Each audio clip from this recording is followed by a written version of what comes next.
avec Charles Magnien.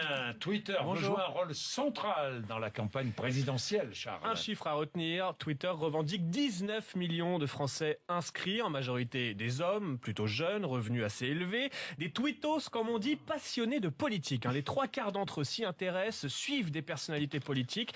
Un tiers vont même jusqu'à écrire directement aux politiques sur Twitter. Alors d'après ce sondage, 29% des internautes se disent proches de la gauche, 25% pour la droite, 15% proches du Front National. Et pour répondre à cette soif de politique, Twitter lance un site dédié au cœur des débats.fr qui dès ce soir publiera en direct des données précises, le nombre de tweets, les sujets qui font parler pendant les débats télévisés. Nous allons sourire autour du buzz des tweets de Valérie Trierweiler.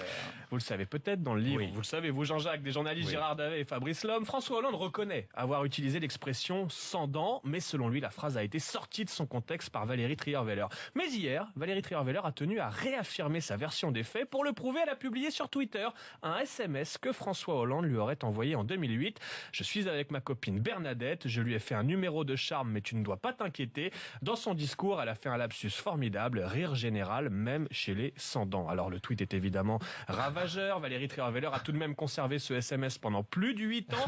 De quoi faire sourire les L'esprit internautes. de vengeance. Hein. Oui, aux États-Unis, ils ont les écoutes de la NSA. En France, on a Valérie Trierweiler. Trierweiler, tu lui as piqué une frite dans son Happy Meal en 84. Elle vient mettre de la glu dans ta serrure en 2016.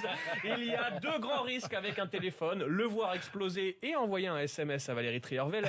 La rancune se calculera désormais sur une échelle allant de 1 à Valérie Trierweiler. En une semaine, on est passé des lettres de Mitterrand au SMS révélé par Trierweiler. Valérie Trierweiler, c'est un peu notre Anne Pinjot 2.0. Patrick Buisson, lui, est doué, mais tant que Valérie Trierweiler sera dans le métier, il ne sera jamais que le numéro 2. Bref, la vengeance est un plat qui se mange froid et sans dents. 7h30.